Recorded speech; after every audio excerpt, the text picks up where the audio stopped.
Tyler, can we please have a one-word prompt? Stuffing. Oh. Okay. All right, here we go. 3, 2, 1. Still have yet to make, I don't know if you're aware that White Castle has a Thanksgiving stuffing recipe. I was not aware. Which I think, if I had to guess, I think you basically are just taking sliders and just kind of mashing them up and then stuffing that into the turkey. Like, I don't know that there's a whole lot of extra work. The laziest addition to their menu. Hold on one second. Hey, welcome to the Overtalking Podcast with your hosts, Ken and CJ. Say hi, CJ. Hi, CJ. This is a show where we talk over TV shows and movies as chosen by our guests. And this week we watched 2023's Thanksgiving for the Thanksgiving episode. Tomorrow. It's tomorrow, if you're listening it on day of release. Now, CJ, White Castle was a tradition for you for Thanksgiving growing up, right? Getting some wide eyes from the guests. Our family tradition was go play football, then before going home, stop at White Castle, eat a bunch of sliders, bring some home, maybe have even some more sliders later in the day, and then have like Thanksgiving meal. It's a lot of sliders. Actual turkey. That's too many sliders. There's no such thing. But in my advanced age, I have ceased to play football, and maybe we get White Castle. Blew out your knee that one year and had to retire. It's a bummer. My dad did tear his ACL one year. Oh, Jesus. Yeah. Was it tackle? No. God, no. Okay. Just pivoted too hard. Yeah, he was convinced he got kicked in the back of the leg when he like immediately turned around and thought somebody had done something. We were all like, no one was within 10 feet of you. We don't know what you're talking about. He's like, ghost. Yeah, Pilgrim limped ghost. off the field. Bummer. Which then became a reoccurring bit that every year after that, he would walk in the door with like some sort of ailment or limp to scare my mom and then reveal, oh, just kidding. I'm fine. Did you guys play for anything with the football games? Was there like a trophy or anything? No. Just his high school buddies still getting together. Cool. Yeah. Did anyone treat at White Castle? I mean, I got treated. I never had to pay. Okay. That's nice. And speaking of treats. Yes. We got two of them joining us this week. Who we got? Returning guests Olivia Coady and Tyler Laminack. Give ourselves applause. Thank you. I got to add that to the soundboard. Thanks for coming. No, thank you for having us. I'm super excited. Talk about Eli Roth, talk some Thanksgiving. Yeah. CJ actually suggested we do this movie after having seen your guys' Letterboxd reviews of this recently. And I was very surprised that he approached me with a horror movie. It's usually the other way around. So that's awesome. I think are the kind I can get behind. The just like very campy high school teens, killer is out to get them kind of slashers. I kind of feel like you probably were just hungry. Yeah, I know. I was watching this thing and I kept going, let him cook. I want to see the rest of the meal. Yeah. There's I subjected my friends to this. I think last year we only made it, I don't even know, 15 minutes of the way through. But there's another kind of very campy Thanksgiving movie among a bunch of college students. CJ, if you liked this, I think you'll really love a little ditty called Thanksgiving. Ken, have you seen this? That was like my go-to high school movie with like my friends. Like every year we'd watch it. And it was truly just like the funniest thing to me. And watched it through college as well, like carried the tradition through. And last fall, went to sit down with some of my near dear friends who didn't take to it in the way a 17-year-old would take to it, you know? And it was so painful. And I had to turn it off early.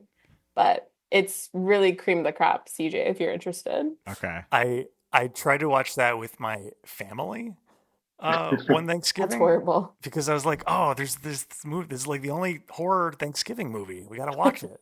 And I put it on, and my parents were not amused at the very rude talking rubber turkey. I mean, the very first lines of the movie are "nice tits, bitch."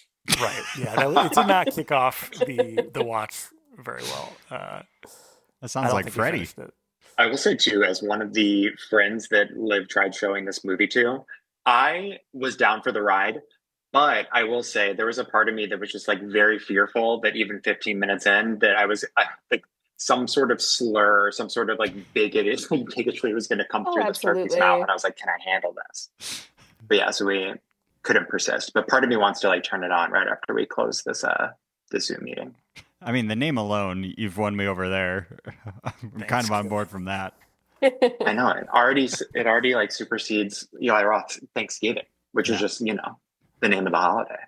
Well, I don't know about that. Well, we're going to take a quick break, and we'll talk about Thanksgiving and more on the Overtalking Podcast. I used to love this town until what happened that night. Tomorrow's Thanksgiving, and I'm tired of pretending like everything is normal when it's not.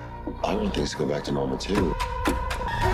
Someone's out for revenge, and they're turning it into a sick holiday game. This is weird. We need to stop him.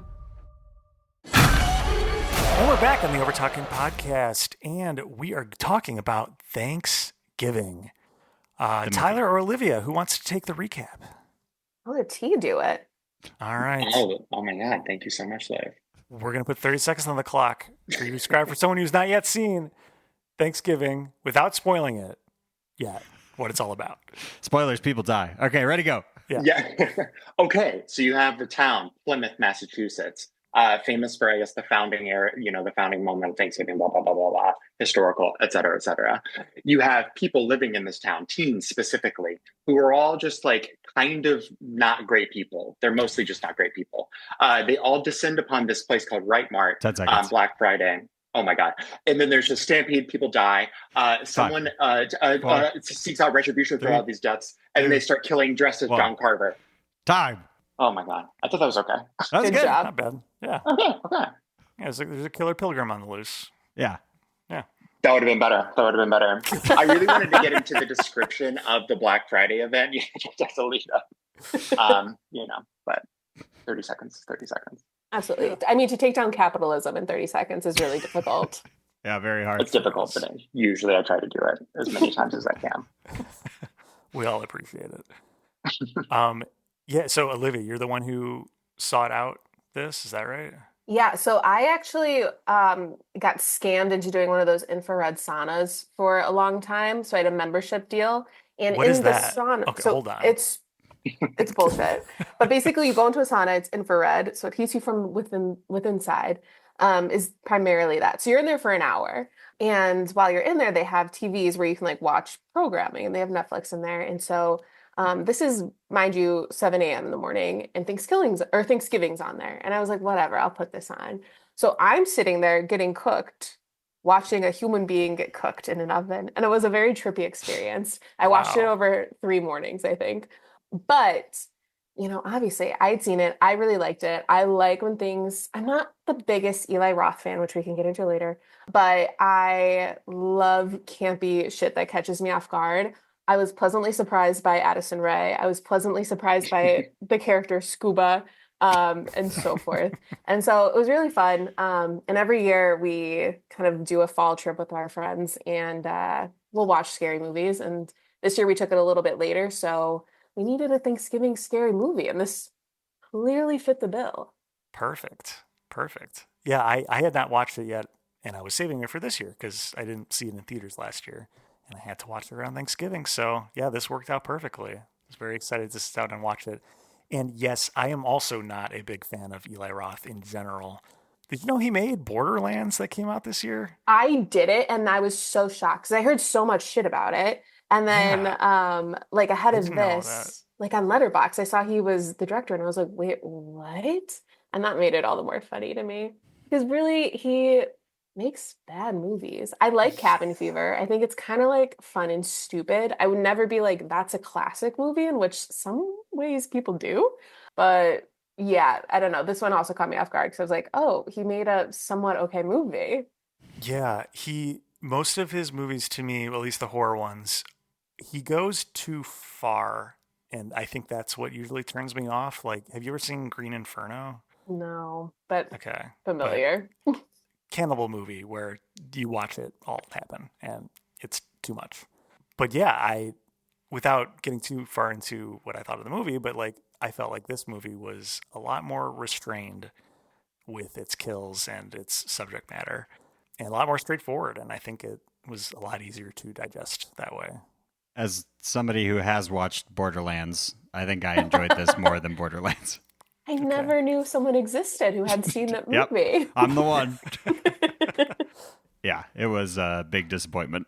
I'm assuming opening night, midnight showing. Front I was row. the one person there, and I've given the one Rotten Tomatoes rating online, keeping it down there at like a 30% or something like that. Brutal.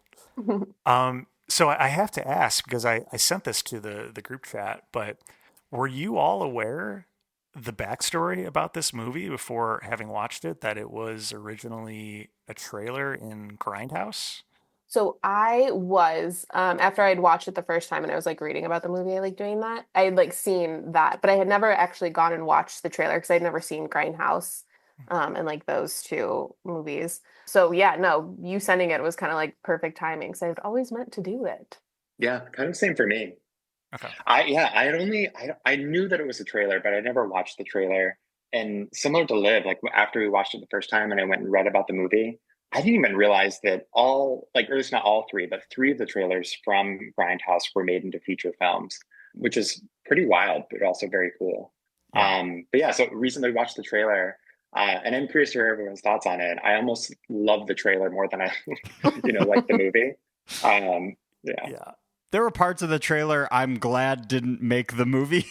What sure. parts? Was it the very last thing in the trailer? Yeah. Okay, so then maybe don't watch Thanksgiving, that movie. Yeah. Maybe just don't watch that Thanksgiving at all. Okay. Yeah, well, I mean, that brings it back to my feeling about Eli Roth. Like, that trailer is Eli Roth. Like, it's too far. Like, it's fun, but then it goes too far. Yeah. Right? But there's a lot of fun things in that trailer that I freaking love. It's hilarious. Oh man, I wrote down a couple things from it. There's a cop who's like, I guess, tasting red stuff on the pavement from where someone got decapitated earlier. And he's like, yep, it's blood. Like, yeah, obviously. What are you talking about? That was good. Oh, it's so good. And then there's another moment where Eli Roth's in a scene and he's getting head, and then he gets his head cut off. And then the girl who was giving him head runs to another guy and is crying, and then starts making out with that guy.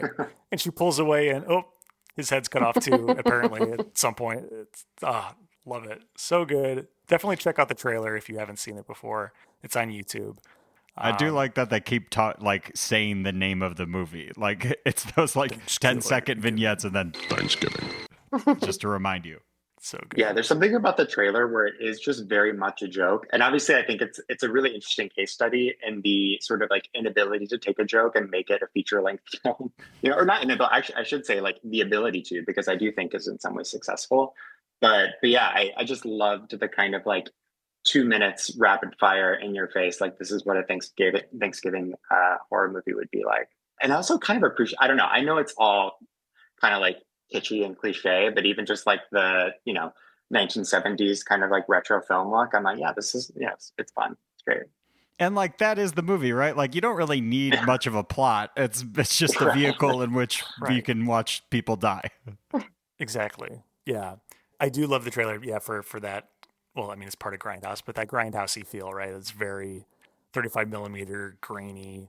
And when Eli Roth was finally going to make this movie, Thanksgiving for 2023, he basically, the way he approached it was that he's like, okay, that trailer exists for a different movie from, like, I think he said 1980 is what he considered it. And he's like, let's assume that movie, all of the prints were destroyed, the director and everyone involved in it disappeared, and just this trailer remains, and that this movie, the 2023 movie, is a reboot of it. So that he could use certain scenes from that, but then not be tied to having to have someone fuck a turkey at some point. So a good choice. Yeah, I know.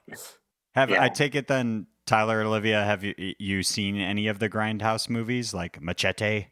Oh, that one's a fun one. Sadly, no. Yeah. Has anyone seen Hobo with a Shotgun? That's the No. other one. Also a good one. I was shocked enough that it existed. I was like, oh yeah, I've never heard of it. Yeah, Machete, not just one movie, but 3 movies.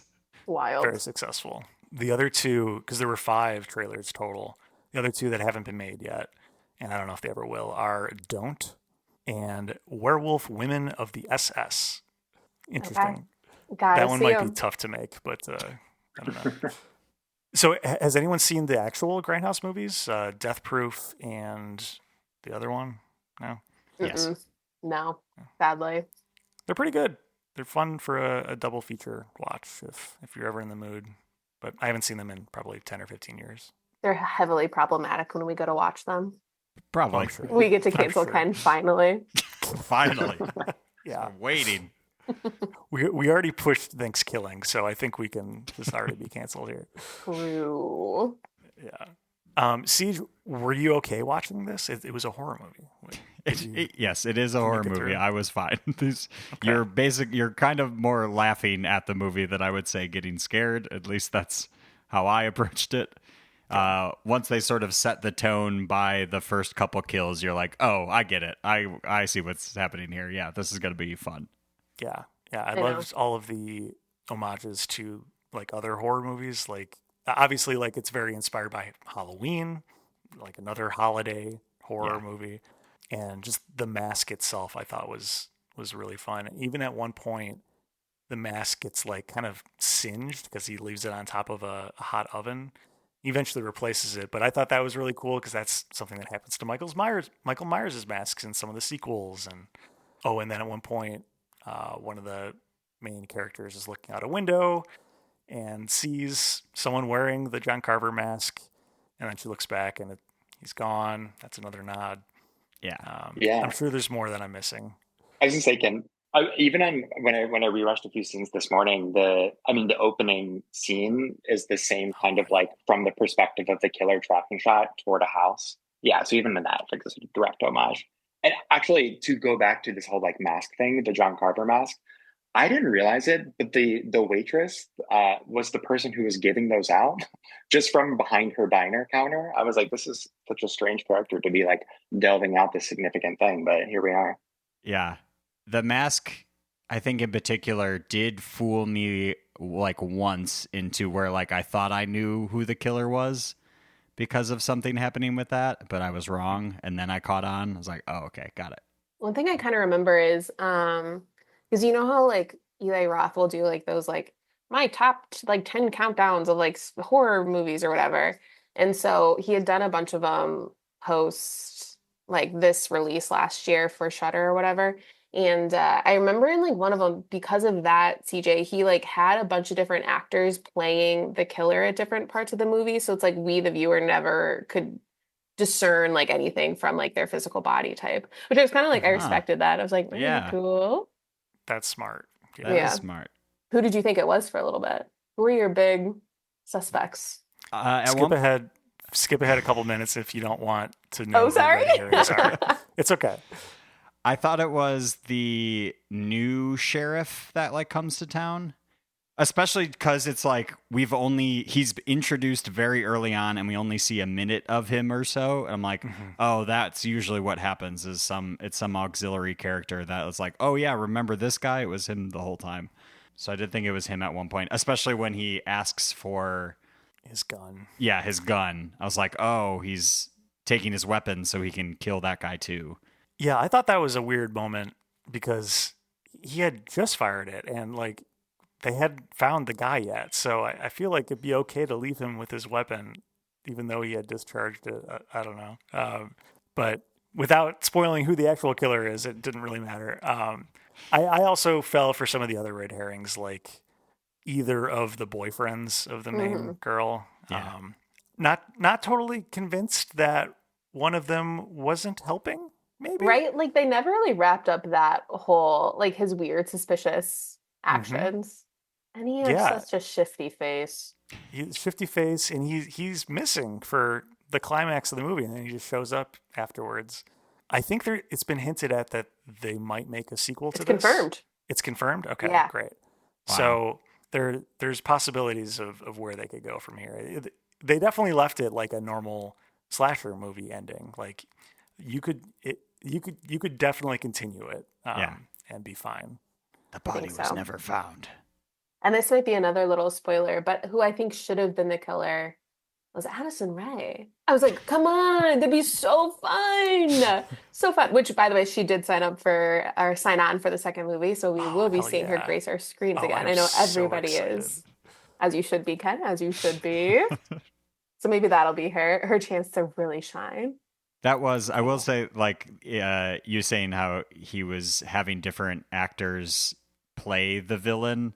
I think that's where it might be given away if all of a sudden the killer goes from like the 6-foot football guy down to like Addison Rae or somebody. You're like, oh wait, I think I know who that is.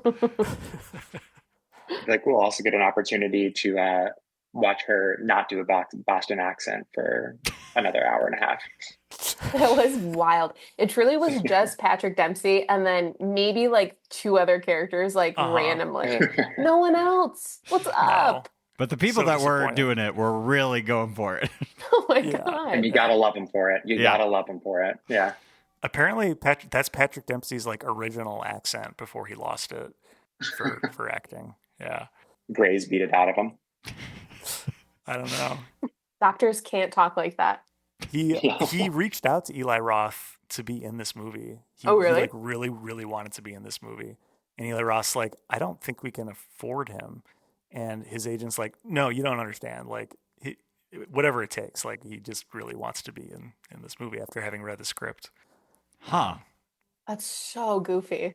Apparently, several people reached out to Eli Roth specifically to be in this movie.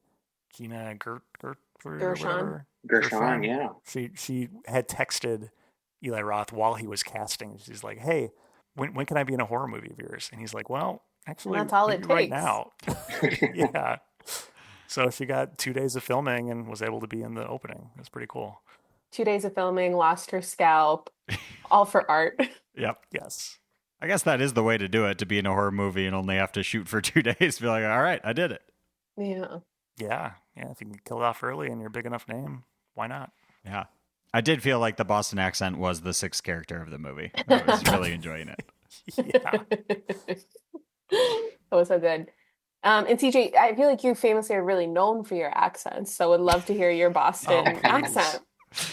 Wicked car park, you jig. Ooh. Not bad. Okay. Maybe you should have texted Eli. I got his number. Yeah. Okay. Get on that second one. Dead body? I can do it. I would love to play a dead body. Shoot for 1 day? Perfect. Yeah. It is true. I feel like some of the people who did commit to the Boston accent were actually the rampaging teens at the very beginning who were all trying to get into Right Mart. Yeah. Like those people really committed. And I don't know if it's just because it's easier to shout in a Boston accent or what it is, but they were going hard. Yeah. That is true. Yeah. It probably is harder to have serious scenes, but very easy to yell at people in a Boston accent. Have you ever seen a Black Friday like that? Anybody? Not like that. I With mean, that's... Well, I hope, yeah. Well, okay. Okay, rewind. Gina Gershon doesn't die. But I mean, I don't know. Like that, I feel like it's obviously was like a big thing back in the day, but like I never heard of like stampedes or anything like that. Well, there was that one, I guess, for like the Elmo doll that kind of went famous like in the early 2000s. But like I just never physically saw pandemonium like that. I don't think I've seen any, like stampedes, but definitely have seen like very crowded Walmart parking lots on Black Friday back when we would do that in like high school or whatever. Right. Yeah, that was around the prime time when I would go super early on Black Friday to random stores just for the hunt, just for the thrill of the hunt. Yeah, digging through that DVD bargain bin. Yeah. I am curious, Liv, you alluded to this Elmo stampede that I know very little about. Do you have more details about that? I think it was Elmo. I want to say it was just like in the 2000s. And I think everybody was trying to get like this one like talking Elmo doll. And I think like a dad or a mom truly got like crushed in a stampede to get it. Oh my God. Okay, now I'm like afraid I'm spreading rumors. Let me make sure it was at least fatal. You sure this wasn't an action figure and this was the movie Jingle All the Way? Oh my God, if that's the case, terrible. Was Sinbad involved? Okay, wait, no, yeah, 2018. When the Tickle Me Elmo toy craze led to a trampling. I'm not going to read it, but there's a headline. All right, well, then we know it's true. Yeah, 25 years ago in Indianapolis, It was Wow. gripped in a toy craze that swept the nation. Okay, it was Tickle Me Elmo and Nintendo 64. So sorry for leading. A perfect storm. Yeah. Yeah, They go hand I in hand. understand. Only 90 kids remember. Yeah. It's true. But I will say, I feel like the sort of like dawning of the internet and just the availability of online shopping probably helped Yeah. sort of, quell the mass swelling of an insane public, Yeah. But who knows? I don't know. Maybe people will go really crazy over a free waffle iron, which is what they did in this movie. Yeah. Didn't know those were such a hot commodity. Yeah. Oh, once you plug them in, they get pretty hot. Yeah, that's true. All right. Well, I got some more fun facts about Thanksgiving, so I think it's time for trivia. Or, hey, did you know that? All right. Tyler, Olivia, CJ, are you all three ready for some trivia? Absolutely. Ken, 100%. really quick, I was recently on vacation and I had a thought and I came to the realization, why do I, a contestant, keep score of the game? Because you have just offered to do it and have never spoken up before. That ends I now. can keep score. Okay, I'll keep My score. God. We get to see CJ stand up for himself. Yeah. Documented too. I'm sick of it. Okay, all right. Here we go. True or false? Oh no, we've talked about some of these already. I need to clean this up a little bit. Hang tight. True. It was true. Good. Yeah. Oh, all right. On the board. Bastard. Okay, here we go. True or false? This is the second best critically received film from Eli Roth. Given that I can only name the ones we've talked about, and Hostel, I think was him, I'm gonna say it was probably Hostel, and then this one. True. So true. Okay. I'm saying false. I think it's this one is the best one. Okay. I'm going to say true. I'm going to go with CJ. All right. Olivia's on the board with 1 point. It is false. This is the best received Eli Roth film to date. Oh yeah. Wow. CJ, you led me astray with your argument. It was so convincing. I'm sorry. Oh. See, if you were keeping score, you could skew it. If you want, but, Yeah, just so everyone knows, I have been cheating for the past however many years we've been doing this. Trust me, as a frequent winner, I was always so confused when I lost at this trivia. Yeah. yeah. Usually by just like a point or two, too. It's weird. Okay. How long did principal photography take for Thanksgiving? Definitely very familiar with that. So I'm going to go with... And we're talking weeks or... Let's say weeks. Okay. Yes. Okay, yep, I knew that. I'm just gonna throw a week number out there. Okay. And I'm gonna say 7. Okay. I'll go with 5. Okay. I'm gonna say 11 weeks. I don't know why. Okay. Yeah, 11 weeks is wrong. Hell yeah. CJ, you were right on the money with 5 weeks. Good job. Damn, Oh, nicely damn. I done. thought can you bait and switch to me? I thought you were saying 11 weeks was right. No, he said yeah, wrong. I gotcha. I'm sorry. All right. Along with another thing that no one has any context for, what was the budget for this movie? Price is Right rules. Just closest. So whoever answers first is at a disadvantage. Good luck. 18.4 million. Is that crazy? That seems low. Isn't trying to factor in. it? No. Well, I mean, when you consider Patrick Dempsey, how That's much is his that gonna salary. cost? Yeah. That's well, he his did it for salary. free, so we got to exclude him. Oh, that is true. 50 million? Okay. I'm going to cut through the middle. I'm going to say a cool 31. Okay. Olivia's closest, 15 million. 15? I was above? Yeah, you were very close. Yeah, 15 million. Not bad. I'm really overestimating this film. Yeah. So on a budget of 15 million, how much did this gross worldwide? Oh my god. Was this in theaters? Yes, it was. Oh, okay.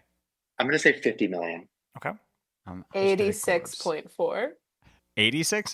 Yeah, I don't know. Once again, I 0.4. feel like that's low. No, I was going to 0.4. say up there. Is it crazy? Most successful movie? I'll say 100. That's probably way off, but I go 100 mil. Okay. Tyler's on the board. It was 46.6 million, so very Nicely close. done. Finally, appropriately estimated this movie. Okay, here's a fun one. What's the body count for this movie? Ooh. Oh. Oh. And Okay. before we continue, without saying who the killer is, do we think the killer's dead at the end? Because that'll affect the count. It does affect the count. This is where, like, I know they clearly are setting up for a second one, and they say, like, we didn't find anything, but they also say there's no way anyone could survive that. Which is classic, he survived. Right. Yeah, I know. That's where, like, they're probably going to say he did, but I think if that was in real life, he absolutely would not. Oh, sorry, spoilers. It's a he. Oops. Uh-oh. It could be a he, they. We don't know. If we don't know. We don't know. It being the killer, not the individual person, by the way. I'm going to throw out a number, and this is okay. So just to frame my mindset, I'm counting like the extra people that died, obviously at Right Mart. Yeah. Then I don't know if there were any like weird straggling people at the parade who may have died, like when the truck hit into them, if that makes sense. So that just is my baseline, and I'm going to say 16 people. Okay. Does that include the killer's death or no? That does not, because I think I right? think he is alive. Okay. All right. Cool. Yeah. But we won't know until like the 4th movie in the series, obviously. Of course. What do you think the sequel is going to be called? Thanksgiving More Soul and 2. Leftovers? Thanksgiving or the leftovers. There There were a lot of people left over. Yeah, leftovers. That's good. Yeah. I think I was going to say 14. Okay. Going through Right Mart people, the original people he went after before the high school gang, some of those people and their extended families. And I'm going to say the killer is, still alive, because that's clearly what they're setting up. Okay. Just for the heck of it, I'll go a little bit higher. I guess I'll say 21. And Okay. I will, just so that there's a different theory on the board, I will include the killer's death in that. My hope, or at least not a hope, I'd be happy with whatever direction they go in. But I always appreciate whenever there's a kind of like, who's the next person to take up the mantle, of the Thanksgiving killer. So I am curious if that is a direction. Like a Scream way of going about it. Yeah. That would be more fun. And that would help us get us Addison Rae. That's right. I do feel like that's the way this is going to go, but I guess we'll see. Okay. Who said 14? CJ? CJ gets the point. Yes. Damn, dude. Good job, CJ. Here's the rundown. Jessica Wright's mother dies of an unknown off-screen death. Doesn't count. Even you still would win. I don't know. I removed anyone who was shot by a dart, but we didn't see actually die. Yeah. So just those were debatable. Doug, the security guard, was crushed to death. Yeah. An unnamed male shopper bled out In the from his Boston neck. Bruins jersey. Yep. Amanda Collins bled out from her scalp being torn off. Mm-hmm. They included Amanda Collins. Spoiler alert. They included Amanda Collins' baby because she was pregnant. I did think that. I did not count that in my contract. No, of course not. Lizzie McMullen drowned. She was the person in the diner. Oh, yeah. Also, kind of a lame Thanksgiving death theme to just drown. Wait, she didn't drown. She got Not just she was drowned. There's more to it. Drowned, flesh pulled off from being stuck to and the then freezer. She was chopped in half by a dumpster. Yeah. The sharpest dumpster on earth, yeah. Yeah. That was probably my favorite kill, I think. Me too.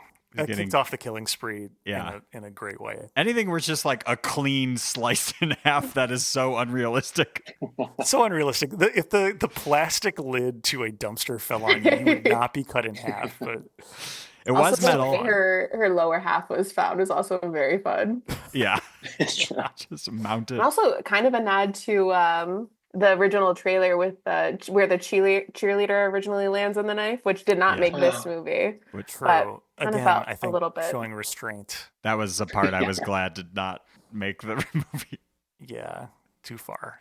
Okay, continuing quickly. Manny was stabbed in the stomach with an electric carving knife, and then he fed his cat. That's nice. Lonnie Ingle had twisted 180 before Amy got stabbed several times on the trampoline. Yulia. Arm and stomach shredded, thrown down. Shredded. That's what it says. Lionel decapitated, unnamed man impaled through the back of the face to the hull of the fake ship during the parade. Grandpa, wake up! God, and blood spurting on them. So good. I loved that. Yeah. Kathleen Wright stabbed in the back with the pitchfork, flesh melted, cooked. Evan Fletcher, skull squashed at the table. The choice of words for describing some of these kills. Oh, yeah, his head got squashed. I don't know. There's a whole website dedicated to this, and they all have detailed explanations of the deaths. But that was it. Yeah, so that was the 14. Yeah, nicely done, Siege. Thank you. All right, so this is going to be the tiebreaker. Tyler, unfortunately, you're going to sit this one out because Olivia and CJ are tied for 2 points each. That's fair. What is the Rotten Tomatoes tomato meter score in percentage, just closest? And if you would both please say it at the same time on the count of 3 so you don't influence each other. Critic score of 1, his most successful film. 2, 3. 83. 70. Okay. We have our winner. Olivia's our winner with 84%. Which is actually, I really was like, wait, this is Price is Right school. Okay, cool. Yeah. There we go. That's The what big happens when CJ turkey. doesn't keep score. You don't win. No, very close. And yeah, that's pretty high for a horror movie. Yeah. Just for fun, what do you think the Letterboxd score is to 1 decimal point? 3.1. 3.3. 3.8. Wow. 3.0. Whoa. Just middle of the road. Damn. That's fine. Yeah. I feel like that should be higher, but Yeah, it feels like it should be hand. higher. Yeah. Well, I think it's time for our ratings then. You've heard us debating, we know you've been waiting, so now it's time to hear our ratings.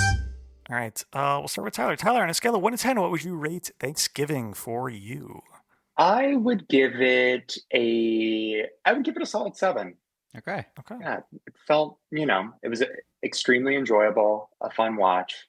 And as everyone said, I just love a good campy flick. Yeah. I hear that. Awesome. Olivia. Yeah, I think I'm going to go 8. I like being surprised by some goofy kills here and there. And I was pleasantly surprised with everybody's acting. Like, I wasn't like, it didn't feel campy in the way where I'm like, okay, this person's ridiculous. For example, I thought the dad was a really good actor. Sorry. But yeah, I had fun. Nice.